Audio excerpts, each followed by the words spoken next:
come to you with a response to Dave Localbandography's dedication to New York City bands that he did.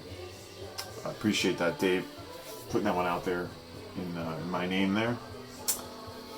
That is my area of home.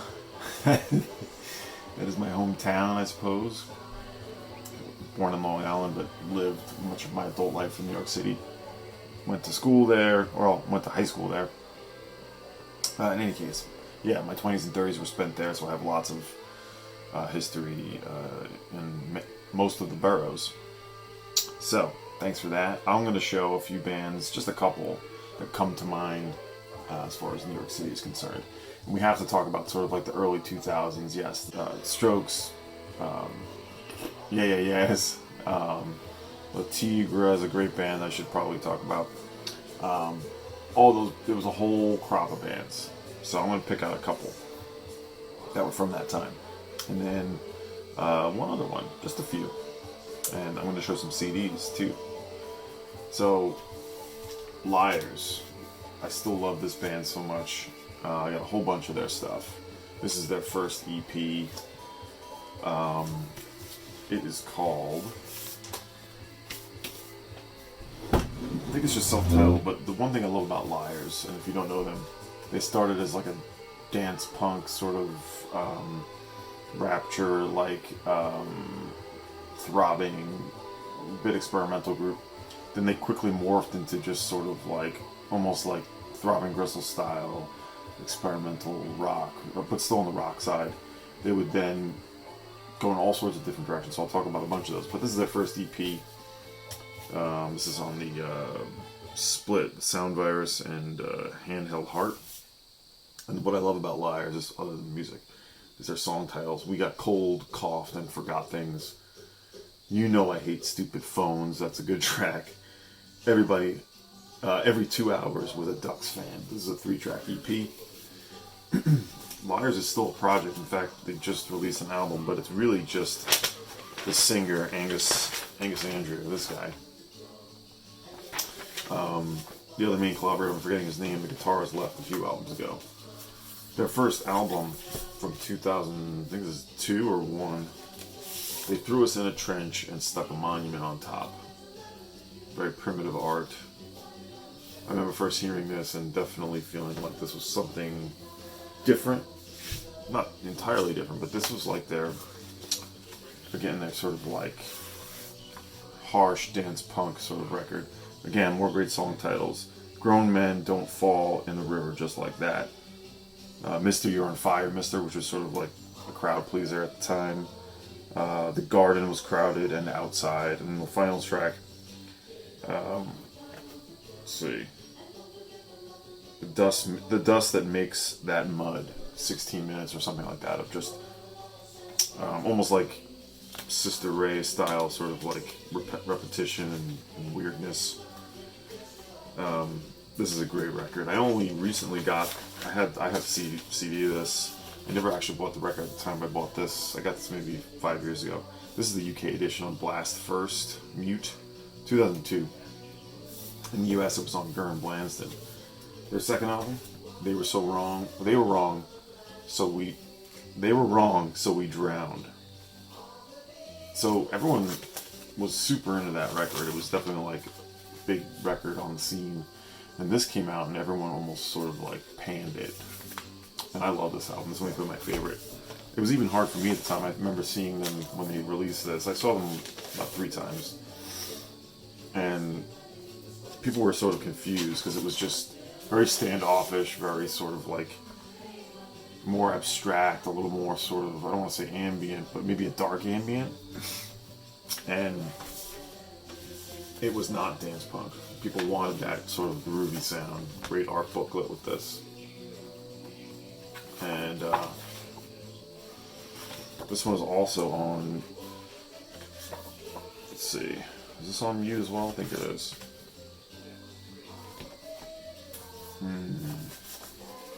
It's late at night. Where am I at? Yeah, this is Mute. I'm pretty sure it's Mute. This is from 2003. So, but I remember even like Pitchfork, just thinking Pitchfork, like panning this record, and then it was almost like a backlash to this band, I felt like at the time, but then like I think people started to come around on this one. I liked it at the time a lot, and I only grew to like it even more. This is the CD EP that came out right around then, Fins to Make Us More Fish-Like.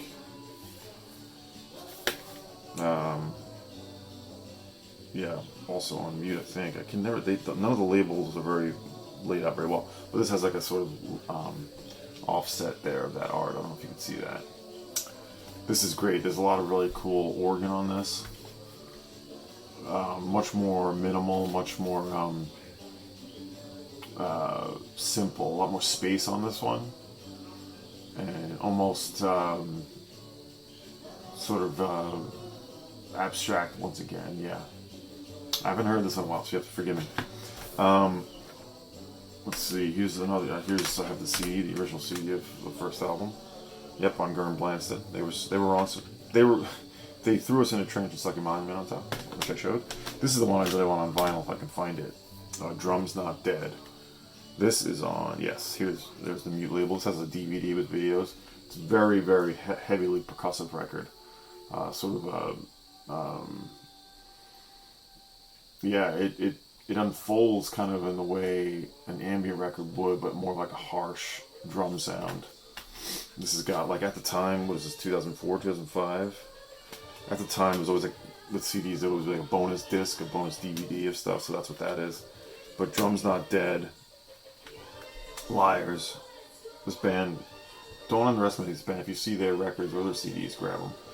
Everyone's different. They were always pushing forward. This is the last vinyl I have of them, last record. Sister World, this is the 180 gram deluxe with a double CD in here, apparently. This is from, the year's not on the back here, but also on Mute, Sister World. I'll take some stuff out. This is probably a DVD or something. Interpretations. I gotta spin this one again. I am going to be honest with you, lots of art in this one. I have no recollection of what this record is like, but I kept it.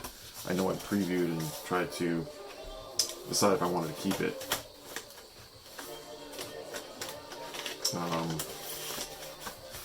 And I did. There's so much stuff in here, I can't even put the records away. So Sister World, I think this may be 2007. I remember it being good. I think it was sort of maybe bringing back a bit of the, I think this was going more in like more of a experimental rock sound, or sort of a little bit of indie rock. In any case, that's Sister World. And then the last album I have on the most recent, I forgot to show this. This is like an edited EP that came out with it's called It Fit When I Was a Kid. And this is sort of a edited cover. There's a non-edited cover, and you can kind of get a gist of what's going on here. This came out with They Were Wrong, So We Drowned. It was right around that time. But this is the most recent album I have, and this is just self-titled. Liars. Also on Mute. Again, one I got to hear. And yeah, this is just like when it was just the two of them, basically, Angus Andrew and Julian, or Angus, Aaron, the three of them. Aaron was the other main collaborator I was trying to think of before, and Julian. Again, Sailing to Byzantium, good track. I remember that one, but I gotta listen to this one again. So that's my Liars stuff. The first two albums of the stuff I've listened to the most recently. And here's the copy of that on CD too. All right, next band is a band I had CDs of. I never got the records of, unfortunately. But I think this band had so much hype at the time. I really think it lived up to it. It's the only thing I have is 12-inch single by The Rapture on DFA. And this is, of course, House of Jealous Lovers with the remix and Silent Morning on the other side. Incredible track. And the first album, Echoes, I had that on CD, I got rid of it, and I had the first EP, Out of the Races Onto the Tracks, which has got an incredible track on it, that title track. And the album Echoes was a huge deal at the time, 2003. Everyone was talking about, but it lived up to the hype to me. every track was great, very danceable, sort of bit of a house feel, but merging in, you know, Gang of Four and electronic and dance punk and all of it. It all worked to me. That album used to be $10 to $15. I think it's gone up in value. I have to check again, but I haven't seen it for anything affordable, unfortunately. People are coming back to it, but this is the 12-inch single I have. That's all I got for the Rapture. A couple of the New York bands for Dave. This is what we're listening to right now. Is Bong Water. And this is from '89. I did show this one at the time. And Magnuson Kramer on Shimmy Disc. Incredible cover art. And this includes, as they always do, a cover. They do Splash 1 by 13 Foot Elevators. I got this in Rochester at Audio Lounge, right? High Audio Lounge, whatever it's called. Great. It's their second album. This is their first album, Double Bummer. They are like almost like a satire sort of. They experiment a lot with sound and with sort of like spoken word and sort of sound sort of, wrangling. This is also on Shimmy Disc. This is a double. The sleeve is not in great shape, but the records are good. Great Shimmy Disc label. Love it. Double Bummer. I think this is 80. It's hard to read the type on this. 88. Produced and engineered by Kramer at Noise, New York. And Magnuson Kramer. David Licht. Dave Rick. A bunch of Dave Licht, I think, would collaborate with Viola Tango a little bit. Double Bummer. Bong Water. They would sign to a major label, and so the records would get less interesting. I'll do one more New York City band here for Dave. This is the Walkmen. I wonder if a lot of people are into this band. For a while, I loved it, and no one else seemed to. This is their first EP on Trouble Man Unlimited, and it is called, is it just self-titled? Blizzard of 1996? I think it's just self-titled. Their earlier sound had a very woozy, Hamilton Lighthouser. Vocals were way more unhinged or sort of like reeling, and I think that sort of ruined their sound for some people, but I loved it. This came out right around the same time as the first album. I don't have this on record, but Everyone Who Pretended to Like Me Is Gone on Star Time International. This had one of my favorite songs on there, We've Been Had. And I think some of the songs from this EP are on this. So this is from 2001. The Walkmen had DC ties, but they were definitely a New York band. They opened their own studio called Marcada Recording. Don't know if it's still going. But this was definitely released right around that time, 9/11, when, that's why I associate a lot of these records with that time in New York. Weird time. I was living in Queens at the time. Their second album, which I have on CD, and the vinyls. Bows and Arrows. This is like maybe their breakout record. This had sort of like the best sort of amalgamation of their sound. This was on a Warner Brothers subsidiary called Record Collection. Red vinyl. I don't think or know if this is still in print. Big song of this one was The Rat, I remember. And I also love Hang On Siobhan, and I think it's The North Pole, the other one I really like. I haven't listened to this one in a while, but I know it holds up. And then this is the one they released after that, 100 Miles Off. This one lost me. I barely remember what this one sounds like. I remember it being not as interesting, but worth trying out again. And then they would do this one, a good comeback, You and Me. This was on, I can't even tell. I can't read the labels. Everything's too small. Another red pressing. Hamilton Lighthouser sort of tones down his vocal style on these later records. Dig this one. And the last one I have is Lisbon. This is on Fat Possum, the last two records on Fat Possum. I used to have Heaven, but I gave that to a gift to a friend and meant to rebuy it. Just haven't gotten to it. But this has got some excellent songs on it too. This is going back to 2010. Lisbon by the Walkmen. Good indie rock group. I like them for their moody and a lot of organ heavy sort of rock songs. And I do enjoy Hamilton Lighthouser's lyrics and vocals. So that's just a few. I could go into a whole pretty long video like you did, Dave, on New York bands, and I want to leave it at that. I want to go into 2 different years, 1965 and 1971. 1965 is for Vinyl Rich, and I thought I would like to show a few records that I did from 1965. Everything you showed, Rich, was awesome. I think you have to show Love Supreme, right? This is the Acoustic Sound Series release from last year. I had like a first repress on Impulse that I actually sold to keep this because this sounds incredible. And the repress on Impulse was worth way more than I need to keep it for. So I kept the repress. I don't have a first one of these days. So 1965, we all know this record. Also from 1965, this is my original Pastel Blues, Nina Simone on the Philips label.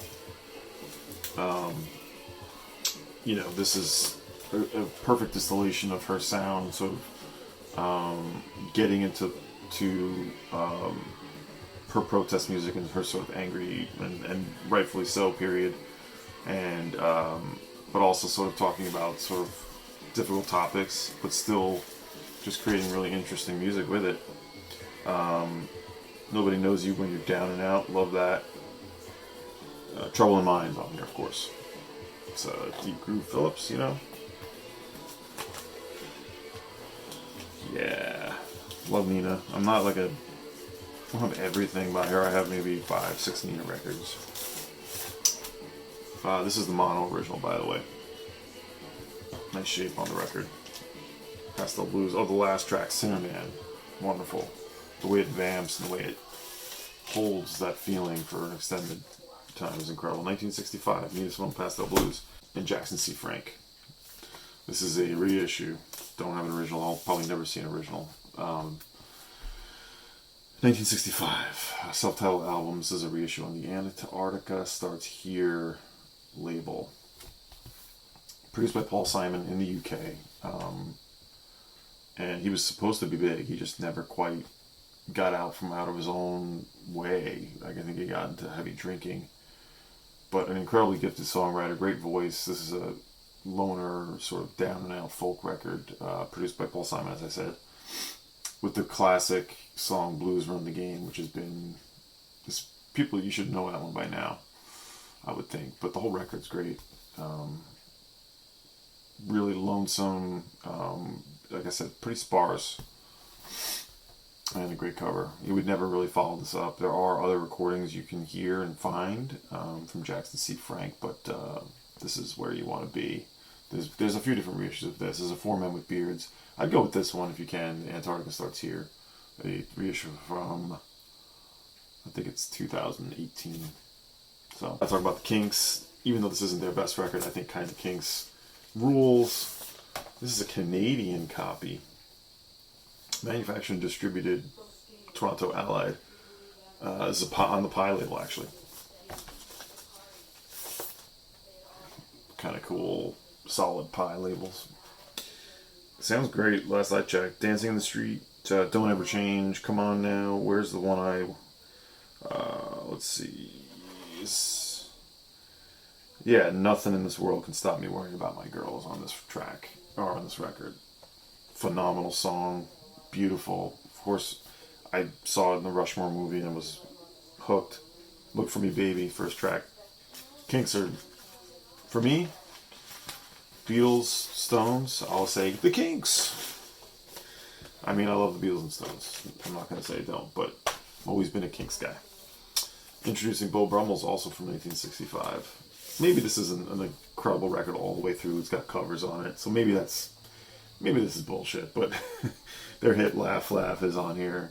And I just love their sound. I know Mazzy would agree with me. This is a mono original on the Autumn label.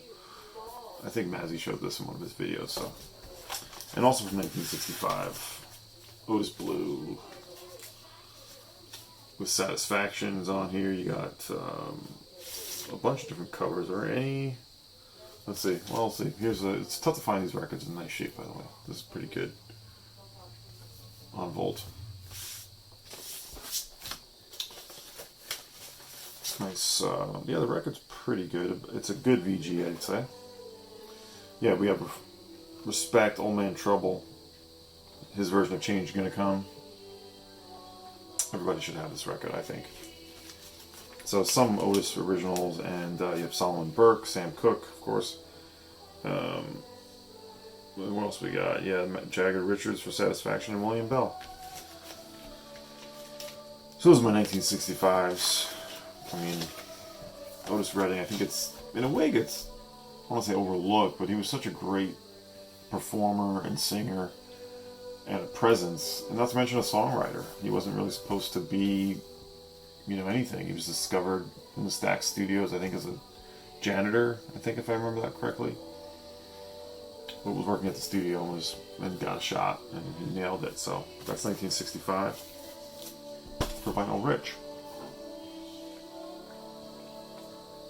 Now, I've been watching the documentary series 1971, and Big Star 1000 Fred he's been talking about reading a book. I forget the title. I'll put in the link, but I'll put a link in. But he's been reading a book all about 1971. I had asked him if he was checking out the documentary. He wasn't at all. He was just basing it on the book. But Fred's been highlighting and picking on his videos a 1971 LP every time. So what do I have? I have some 1971 records here. Just a few. I'm not going to talk about them too much. Maggot Brain. 1971 is my Westbound original. Fun fact about this was given to me as a gift from my pals at Angry Mom. Hell of a birthday gift a bunch of years ago. 1971. Moondog, my favorite Moondog album. I don't have that many, to be fair, but this is spectacular. Moondog 2 features all of his sort of classic, not classic, but just gives you a good picture of what he did. Handmade instruments, his vocals, DIY, a true DIY spirit, and just an incredible image there of Mr. Hardened Moondog. 1971, here's my Hinton Guru. I thought about this. I wasn't going to show it, I had other ones picked, but I was watching Bill Vinyl Versus video, and he was showing us some Guru, and he showed this. This is the original on Ore. And not my favorite Guru, but it is awesome. Made in Germany. I never know. This cover always just kind of, I don't know. What do you make of this cover?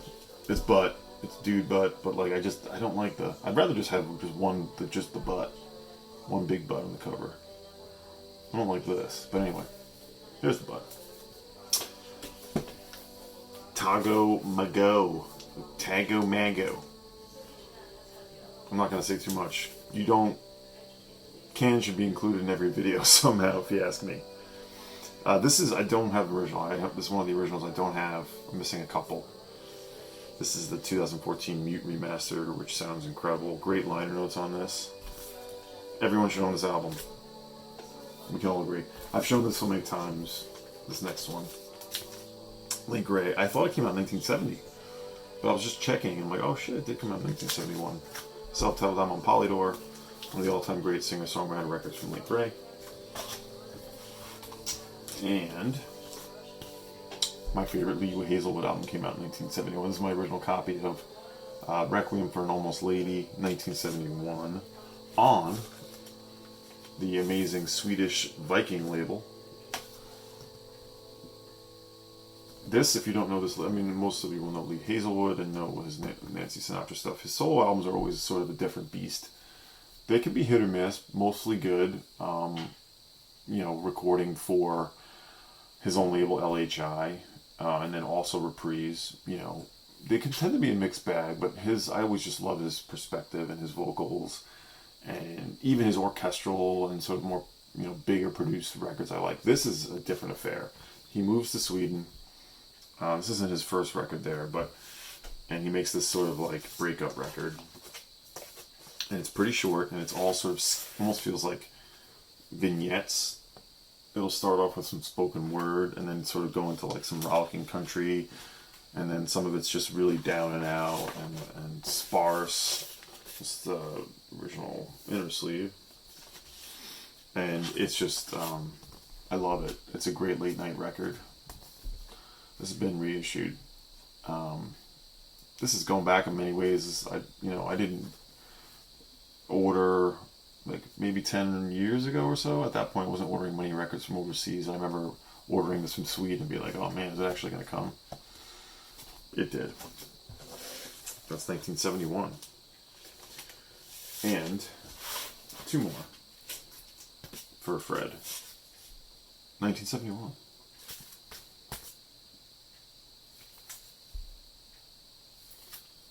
$1971 for Fred. 1965 for Vinyl Rich. That's all I have for you here, Seeking a Thread. Hope you enjoyed all of that potpourri of topics. And I hope everyone's doing great. I'm going to do some contest videos quickly for next week, I think, and get back to some regularly scheduled programming. Hope everyone's doing good out there. See ya.